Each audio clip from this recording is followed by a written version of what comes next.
Você que não esteve aqui na quinta-feira, você perdeu uma grande oportunidade de ter sido edificado com os testemunhos que aqui ouvimos e recebemos e ter sido despertado para fazer a sua parte. Antes de tudo, quero dar as boas-vindas a todos os irmãos e amigos que estão nos visitando. Que Deus abençoe você, que você possa sair daqui feliz e cheio da presença do Senhor Deus na sua vida. Deus tem feito coisas incríveis aqui no nosso meio. A primeira delas é que o Senhor Deus tem respondido orações nesse lugar. E nós temos, como testemunhas do Senhor, ouvido aqui sempre testemunhos de orações respondidas, e também nós temos tido a oportunidade de orarmos uns pelos outros. E esse é um mandamento bíblico. Especialmente você que é membro da igreja, eu quero convidar você, podendo estar conosco. Olha, nós temos todas as terças-feiras no horário das 15 horas, são 30 minutos de oração. Se você mora perto aqui, pode estar conosco, junte-se a nós em oração, e você vai ter a alegria de ver que Deus responde orações, vai ter a alegria de ver que a sua preocupação encontrou a solução no céu. Então, toda terça-feira às 15 horas, nós temos aqui o grupo de oração, o grupo misto. Então, venha orar conosco, especialmente se nesse horário você estiver em casa. São 30 minutos com objetividade. Nós colocamos aqui os nossos pedidos de oração e temos aprendido através da palavra do Senhor que não orar. Se você é um cristão, o cristão que não ora, ele peca. Foi o profeta Samuel quem disse isso. Porque eu não cometeria o pecado de não orar. O cristão que não ora, ele está pecando. Está pecando porque se ele diz que pertence a Jesus, ele descobre na sua vida diária que é impossível pertencer a Jesus sem depender do Senhor Jesus. Então, a oração é a respiração do cristão. Convido você para que abra sua Bíblia no Evangelho de Mateus, capítulo 7, verso 13 e 14.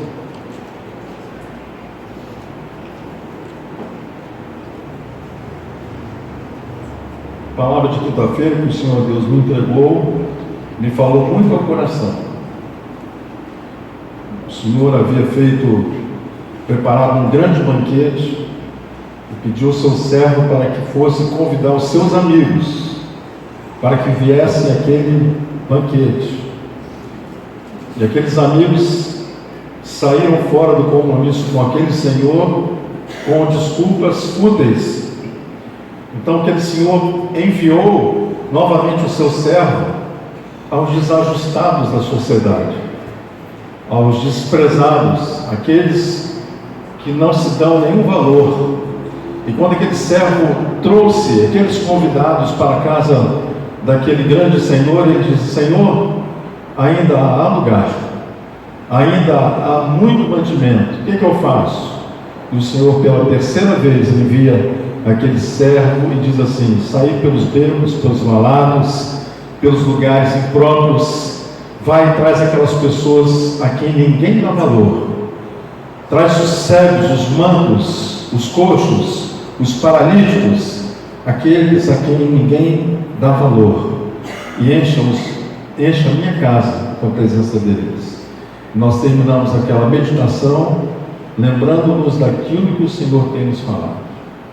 Nem todo aquele que diz Senhor, Senhor, entrará no reino dos céus, mas somente aquele que faz a vontade do Pai que está nos céus. Segunda coisa que nós aprendemos, um resumão aqui para você, é que a igreja tem sido chamada a não lançar pérolas aos porcos, porque os porcos não sabem o valor que tem uma pérola. O cristão, ele precisa se envolver com o reino de Deus. O cristão precisa viver o reino de Deus. E o reino de Deus não será experimentado em nossa vida quando nós estivermos na glória dos céus. Tem muita gente que acha que o reino de Deus é algo que se manifesta só no porvir, só na eternidade. Mas não é isso que o Evangelho traz para nós. quando o Senhor Jesus chegou a este mundo, ele disse: porque é chegado a vós o reino de Deus. E ele disse que o reino de Deus está em você, está em mim. Se eu estiver vazio do Evangelho, se eu estiver vazio dos valores do reino, o reino de Deus não poderá manifestar-se em mim ou até mesmo através de mim. É por essa razão que nós temos vivido hoje o tempo da igreja mais fraca de todos os séculos que se passaram. É uma igreja frágil, uma igreja fútil, uma igreja que se contenta em estar só na superfície, uma igreja que não tem se preocupado em mergulhar nas profundezas de Deus. Eu quero nesta noite meditar com você no que se encontra escrito no Evangelho de Mateus capítulo 7, no verso 13 e 14, que nos diz assim: entrai pela porta estreita, larga é a porta e espaçoso o caminho que conduz para a perdição, e são muitos os que entram por ela. Porque estreita é a porta e apertado o caminho que conduz para a vida, e são poucos os que acertam com ela. Vamos ler juntos esse texto? Entrai pela porta estreita, larga é a porta e espaçoso o caminho que conduz para a perdição, e são muitos os que entram por ela. Porque estreita é a porta e apertado o caminho que conduz para a vida, e são poucos os que acertam com ela. Em outras palavras, escolha o seu caminho. Eu já começo dizendo, te perguntando: qual caminho você tem andado? Qual porta você tem escolhido? Por causa da precipitada escolha de Adão, ele perdeu o paraíso. Por causa de um impulso soberbo, orgulhoso, ganancioso, Lúcifer perdeu o céu. E por causa de más escolhas, tem muita gente que vai parar no inferno. É sobre isso que eu quero conversar com os irmãos nessa noite, porque o nosso português diz que o sinônimo da palavra escolha é preferência, seleção, opção, eleição. É isso que nos diz o dicionário. Escolha é preferência, é seleção, é opção, é eleição. E como nós estamos durante esse trimestre estudando sobre as características de um verdadeiro cristão, eu quero falar hoje sobre as características que marcam a vida de quem escolhe a porta larga e de quem escolhe a porta estreita. E eu oro a Deus para que você se veja em uma dessas duas opções. Eu vou falar primeiro sobre as características que marcam a vida de quem escolhe entrar pela porta larga. Quem escolhe entrar pela porta larga, e a palavra do Senhor diz que não são poucos os que entram ou os que passam por essa porta, são muitos os que entram e os que estão passando exatamente agora por essa porta. Uma porta de facilidade, uma porta espaçosa, uma porta que basta você rumar em direção a ela, que ela praticamente traga você. Primeira característica: quem entra por essa porta vive uma vida de pecado. Nós temos aprendido na palavra do Senhor que pecar é raro alvo. Pecar é satisfazer a sua própria carne. Quando o apóstolo Paulo escreve aos Gálatas, ele diz: porque as obras da carne são manifestas, as quais são adultério, fornicação, impureza, lascívia, idolatria, feitiçaria, inimizades, porfias, emulações, iras, pelejas, dissensões, heresias, invejas, homicídios, bebedices, glutonarias e coisas semelhantes a estas, acerca das quais vos declaro, como já antes vos disse, que os que cometem tais coisas não herdarão o reino de Deus. Pessoa que pode estar dentro da igreja do Senhor. Se tem uma vida e anda numa vida de pecado, satisfazendo todos os desejos da sua carne, essa pessoa está, talvez inconscientemente, entrando, sendo sugado pela porta larga, pelo caminho espaçoso. E o Senhor diz que esse caminho vai tragar muitos, está tragando muitos. Se você for honesto, honesta, e pegar esse texto de Gálatas e ver nesse texto essa listagem de pecados, você vai ficar surpreso, porque em alguma desses que foram descritos, você poderá ter uma forte inclinação a cometê-los. E o Senhor Deus diz que o pecado não mais terá domínio sobre vós, porque você não anda mais debaixo da lei do pecado, mas você anda debaixo da lei da vida. Segunda característica daquela pessoa que, mesmo confessando o senhorio de Jesus, está caminhando a passos largos para uma porta espaçosa. Essa pessoa, ela ama o mundo. O mundo é o modo de vida que Satanás tem nos forçado a querer viver. Os valores desse mundo são valores totalmente contrários à palavra do Senhor. A igreja deste século presente, ela está sendo desafiada a mudar de atitude, o que vai atrair as pessoas ao Cristo que pregamos e vivemos, é justamente irmos na contramão desse sistema caído, desse sistema mundano. O Senhor usa o seu apóstolo João, o amado apóstolo João, na sua primeira carta, no capítulo 2, verso 15, dizendo o seguinte: não ameis o mundo, nem o que no mundo há. Se alguém ama o mundo, o amor do Pai não está nele. Não ameis o mundo, nem o que no mundo há. Se alguém ama o mundo, o amor do Pai não está nele. Não se trata do planeta que Deus criou e nos entregou o governo. Se trata justamente do sistema e dos valores que tem aos poucos nos envolvido,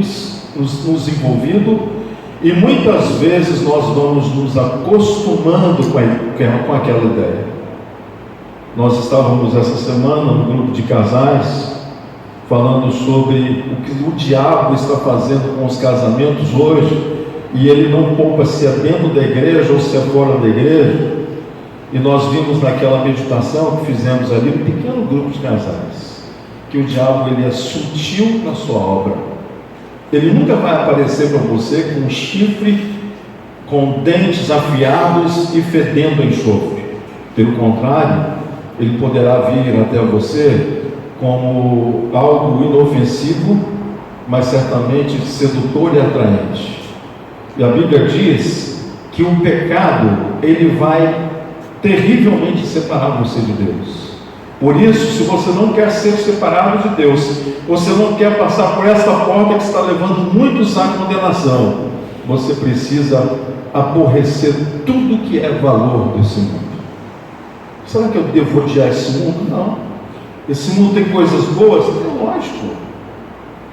Sobre esse mundo, mesmo que manchado, paira a glória de Deus. Está escrito na palavra do Senhor que quando nós contemplamos a obra da criação, o próprio Deus, através da sua obra, nos é revelado.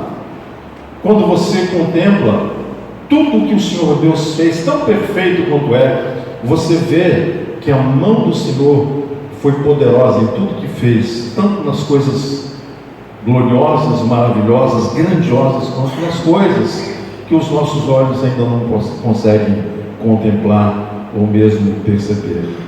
A gente vê, mas junto com a contemplação daquilo que é bondoso nesse mundo, nós vemos que os valores estão virando de ponta cabeça.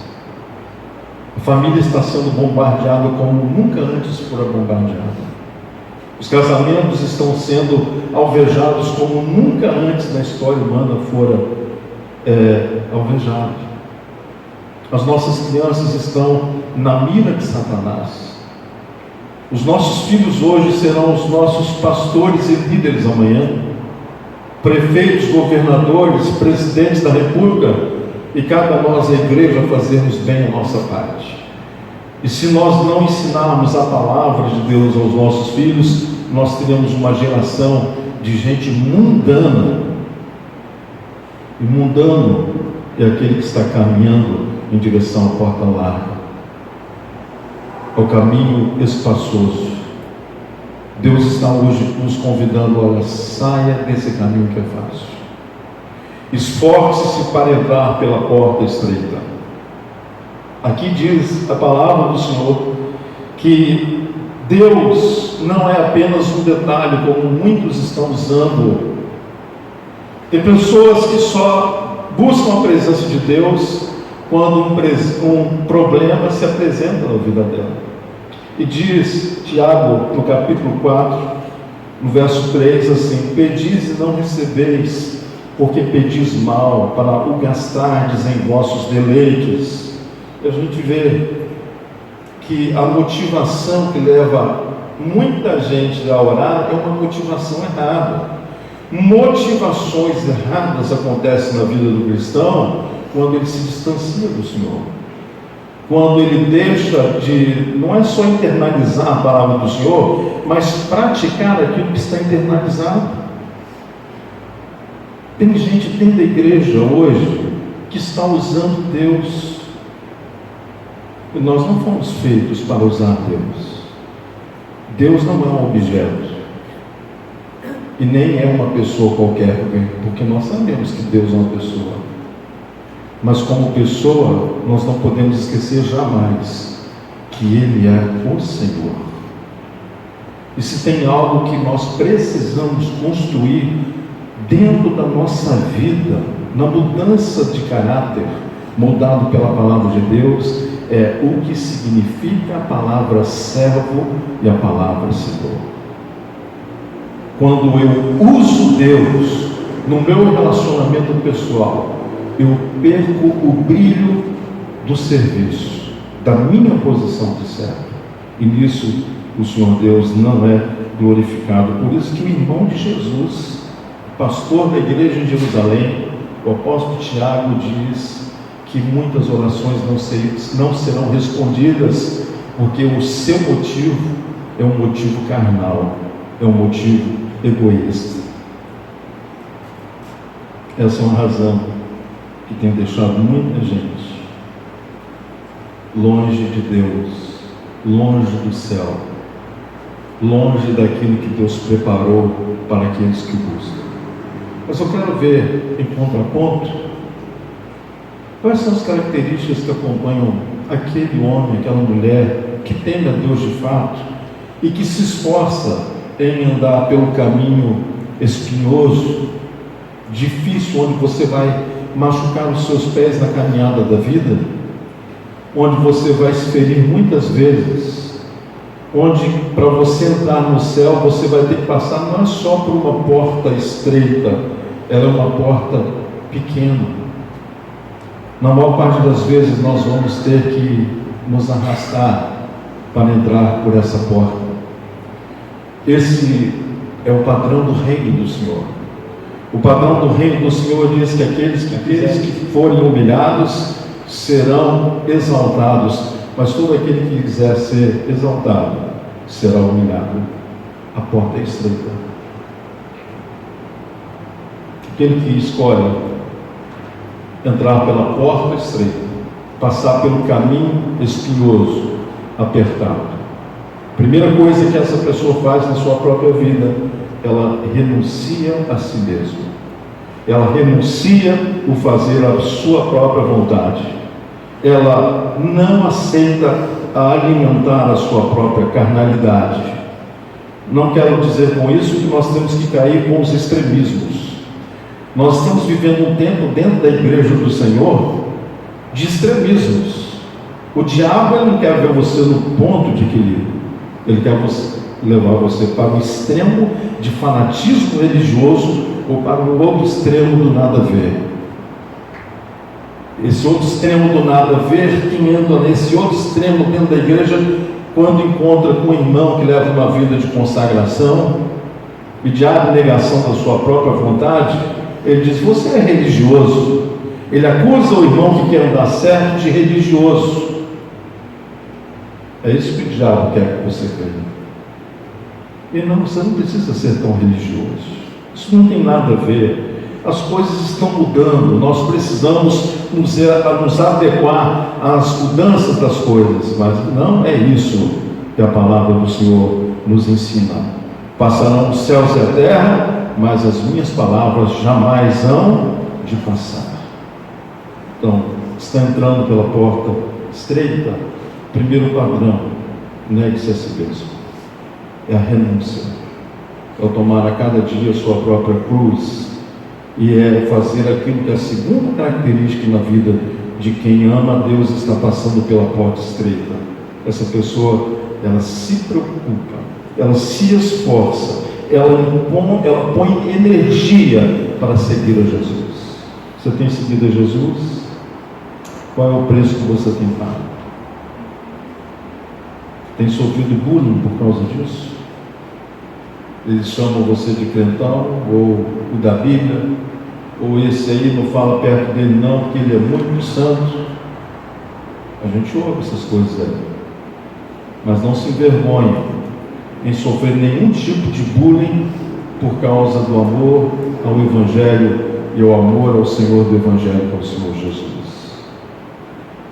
Dizia a todos: se alguém quiser vir após mim, negue-se a si mesmo, tome a cada dia a sua cruz e siga-me.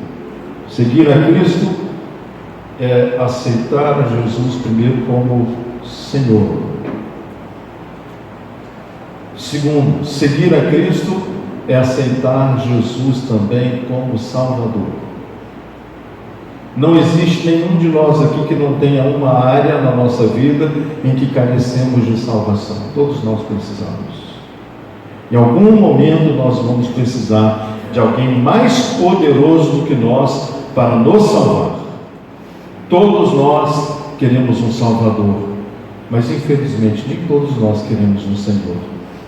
Aquele que nos ordena, e nós temos que abaixar a cabeça e dizer: sim, Senhor, porque o servo sábio, o servo fiel, é aquele que se preocupa em fazer a vontade do seu Senhor. O servo fiel, o servo que está andando pelo caminho estreito, o servo que tem como alvo aquela porta estreita e difícil, eu preciso chegar lá, porque depois que eu atravessar aquela porta, algo melhor me esperar. Ele guarda os mandamentos do Senhor. Ele sabe que trilhar os caminhos difíceis faz parte da jornada. E o Senhor diz que não era para nós nos enganarmos achando que a nossa vida cristã seria uma vida de facilidades. Pelo contrário, ele diz que nós teríamos muitas aflições. E como um bom soldado de Cristo, nessa caminhada diária, eu preciso, através da cruz de Cristo, debaixo da sombra da cruz de Cristo, ficar firme, suportando as aflições que a mim virão, que a você virão. Porta larga, porta estreita. Caminho largo, caminho estreito. Andando pelo caminho estreito, as pessoas verão que você, apesar de todos os embates da vida, tem um brilho em você que é diferente do brilho nos demais que não têm o Senhor. Eles não sabem dizer o que a palavra de Deus diz a seu respeito, que está se esforçando em fazer a vontade do Senhor. A Bíblia diz que o cristão, ele é cheio do Espírito Santo. Ele tem o fruto do Espírito. E o fruto do Espírito, quando é narrado, ele começa dizendo: porque o fruto do Espírito é amor. O maior sinal da presença de Deus em cada um de nós é o seu amor. Mas o fruto do Espírito é amor, gozo, paz, longanimidade, benignidade, bondade, fé, mansidão, temperança. Esses frutos Esses gomos desse fruto do Espírito têm se manifestado em você, diante das aflições, diante dos intempéries da vida? Se não tem, você hoje deve parar o que você está fazendo e retomar a caminhada rumo à porta estreita. Quarta característica daqueles que agradam a Deus, que são de fato aos olhos do céu um cristão. Essas pessoas, esses irmãos verdadeiros, estão prontos a suportar toda e qualquer rejeição. Ninguém gosta de ser rejeitado. Não é normal em nossa natureza termos prazer na rejeição. Mas o Senhor Jesus alertou-nos que, querendo fazer a vontade dEle, nós iríamos na nossa vida muitas vezes ser rejeitados. Se você leva uma vida dizendo que é de Jesus e não está sofrendo nenhum revés desse tipo, não tem sido em algum momento da sua vida rejeitado, você precisa repensar a sua caminhada, a direção para onde você está indo. João 15, 18 e 19 diz: se o mundo vos odeia, sabei que primeiro do que a vós me odiou a mim. Se vós fosseis do mundo, o mundo amaria o que era seu, mas porque não sois do mundo, antes eu vos escolhi do mundo, por isso é que o mundo vos odeia. Você tem sofrido rejeição? É normal na vida de quem pertence a Jesus. Rejeição em casa, rejeição amorosa, rejeição familiar, rejeição profissional, rejeição. Se o mundo vos odeia, saiba que primeiro odiaram ao Senhor. É impossível você servir ao Senhor e ficar esperando o aplauso do mundo para você. É impossível você de fato estar caminhando essa caminhada difícil do Evangelho achando que você não vai incomodar ninguém. A sua fé vai incomodar alguém. Resultados que eu quero comentar com você agora na vida de quem escolheu andar nesse caminho difícil ou andar no caminho largo. Passar pela porta larga ou passar pela porta estreita. Eu estou fazendo de propósito a ênfase na questão dos dois caminhos, das duas portas, para você sair daqui hoje pensando em qual caminho você tem trilhado e em qual porta você está tentando passar e atravessar. Resultado dos dois de Deus nos fala sobre quem anda pela porta larga. Mateus 25, 30 diz que esses que passam pela porta larga irão parar no lugar onde haverá choro, pranto e ranger de dentes. Haverá sofrimento eterno, está em Apocalipse 20, 10. Sofrerá eternamente na alma e no corpo. Mateus 10, 28. Quem passa pela porta larga experimentará sofrimento e solidão nas trevas que me deixam arrepiado na segunda palavra, trevas eternas. Nós hoje estamos aqui com uma iluminação precária. A gente pode, se quiser, acender mais aqui, ficar mais clarinho, mas é mais tranquilo assim, essa meia luz para nós. Se apagarmos tudo aqui e ficarmos sem luz, a gente vai acostumar 1 hora, 1 dia, talvez 2. Eu sei que tem pessoas que têm medo do escuro. Agora você pensa bem em você ficar em um lugar onde há choro e ranger de dentes, onde há um tormento na alma e no corpo, porque haverá um corpo segundo a palavra. Você pensa bem em ficar em um lugar onde as trevas serão eternas. Se há chamas, há luz, mas por que serão trevas eternas? Será que a percepção da visão não existirá naquele lugar? Quem gosta de usar os olhos para contemplar as coisas boas da vida, Você imagina você estar num lugar onde você não pode correr porque você não tem rumo, você não tem luz, e porque além de ser algo terrível, as trevas ali são eternas. Você já havia parado para pensar nisso? Esse é o lugar, é o fim da linha para quem anda pela porta larga. Segunda carta de Pedro, capítulo 2, verso 17, Pedro diz: estes são fontes sem águas, nuvens levadas pela força do vento, para os quais a escuridão das trevas eternamente se reserva.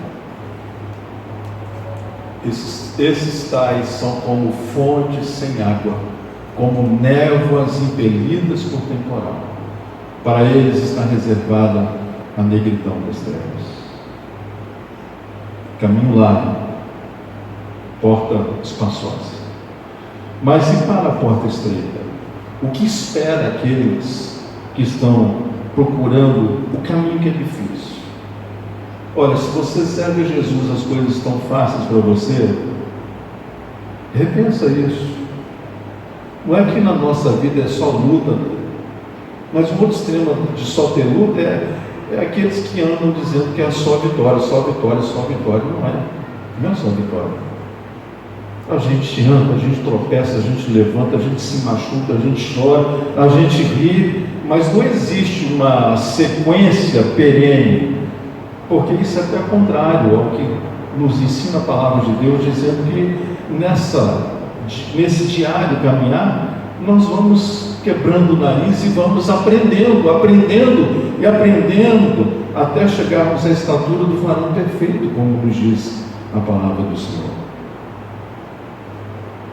Porta estreita. Primeira coisa que espera aquele que está andando pela porta estreita. João 11, 25. Disse-lhe Jesus: eu sou a ressurreição e a vida. Quem crê em mim, ainda que esteja morto, viverá. Você chega no cemitério ali, está escrito esse texto lá. Isso traz paz às pessoas, ao coração? Traz. Mas será que todo mundo que é sepultado ali está indo para a presença de Jesus? Para morar com Jesus? Será que todo caixão que desce a tumba fria, ele está anunciando que aquele que ali está sendo sepultado, aquele corpo que ali está sendo guardado, aquela pessoa de fato foi levada para a presença de Deus ou para longe da presença do Senhor? Essa pessoa andou pela porta estreita, pelo caminho difícil, ou escolheu a vida de facilidade? Eu não estou fazendo com isso sensacionalismo, é o que nos diz a santa e eterna palavra do Senhor. Sabe onde está o nosso mal? A gente, através da morte, querer colocar todo mundo no céu, dizer que não, agora a morte, olha, ele vai estar lá, ela vai estar lá orando por mim, lembrando de mim, orando por nós. Não é isso que diz a palavra do Senhor. A palavra do Senhor diz: quanto ao homem está destinado a morrer uma só vez, vindo logo depois disso o juízo. Morreu, acabou. Ou está com Deus para sempre, ou para longe de Deus para sempre. Mas esse mundo caído, esse mundo cujos princípios violam a palavra de Deus, ele vai amortecendo a nossa percepção da verdade que está na palavra do Senhor, e a gente começa a ser conivente com aqueles que de maneira errada e equivocada pensam diferente da palavra do Senhor. E na oportunidade de nós anunciarmos Cristo como a solução para a vida eterna, a pessoa viveu uma vida descabida, imoral, uma vida sem princípios da palavra de Deus. Você sabe que morreu, misericórdia, nós não podemos colocar ninguém no inferno, mas por uma questão do bem viver, a gente diz: está no céu, nós vamos encontrar no céu. Mas não é isso que diz a palavra do Senhor. Preocupe-se com isso, tenha temor quando você anunciar isso. Não é todos que vão para o céu, só irão para o céu aqueles que fazem a vontade do meu Pai que está nos céus. João diz no seu Apocalipse, no capítulo 21, versos 1 a 4, aqueles que andaram pela porta do estreita irão para o céu. Como é que é o céu? João diz: e vi um novo céu e uma nova terra, porque já o primeiro céu e a primeira terra passaram e o mar já não existe. E eu, João, vi a santa cidade, a nova Jerusalém, que de Deus descia do céu, adereçada como uma esposa ataviada para o seu marido. E ouvi uma grande voz do céu que dizia: eis aqui o tabernáculo de Deus com os homens, pois com eles habitará, eles serão o seu povo, e o mesmo Deus estará com eles, e ele será o seu Deus. E Deus limpará de seus olhos toda a lágrima, e não haverá mais morte, nem pranto, nem clamor, nem dor, porque já as primeiras coisas são passadas. Aqueles que estão passando pelo caminho difícil do Evangelho, o paraíso te aguarda, o céu te aguarda, a vida eterna já está em você. Eu termino dizendo: você ainda comerá da árvore da vida. Apocalipse capítulo 2, versículo 7. Quem tem ouvidos, ouçam o que o Espírito diz às igrejas. Ao que vencer, dar-lhe-ei a comer da árvore da vida, que está no meio do paraíso de Deus. Pastor, o que essa árvore tem de diferente? Quando Adão pecou, imediatamente ele ficou privado de comer da árvore da vida. Sabe por quê? A árvore da vida, segundo o próprio Apocalipse, diz que ela está na eternidade preparada para a saúde das nações. Só os santos, os filhos de Deus, terão acesso à árvore da vida, à imortalidade, à vida eterna. Eu encerro essa palavra, simples, mas objetiva palavra, perguntando a você: você tem usado o seu livre-arbítrio para fazer qual tipo de escolha? Vida eterna ou morte eterna? Caminho largo e espaçoso ou caminho estreito e difícil?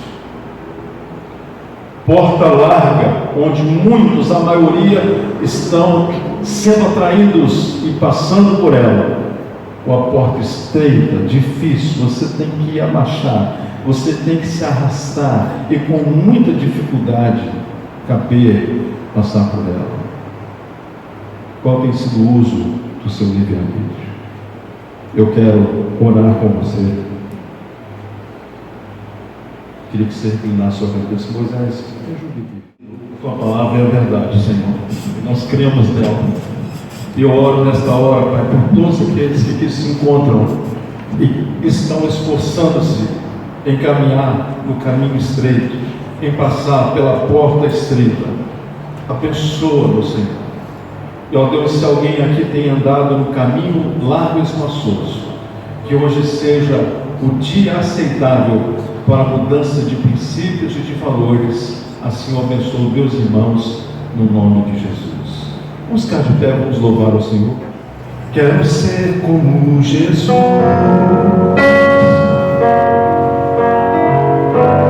andar na sua luz, no meu falar, eu viver no meu caminhar,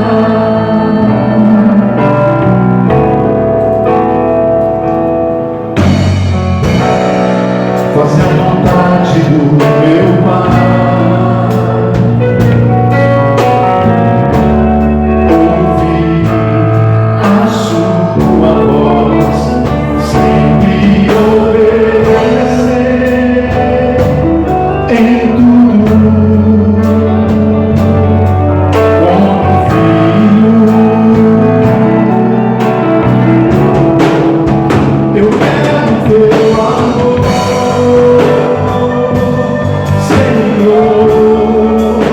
Preciso aprender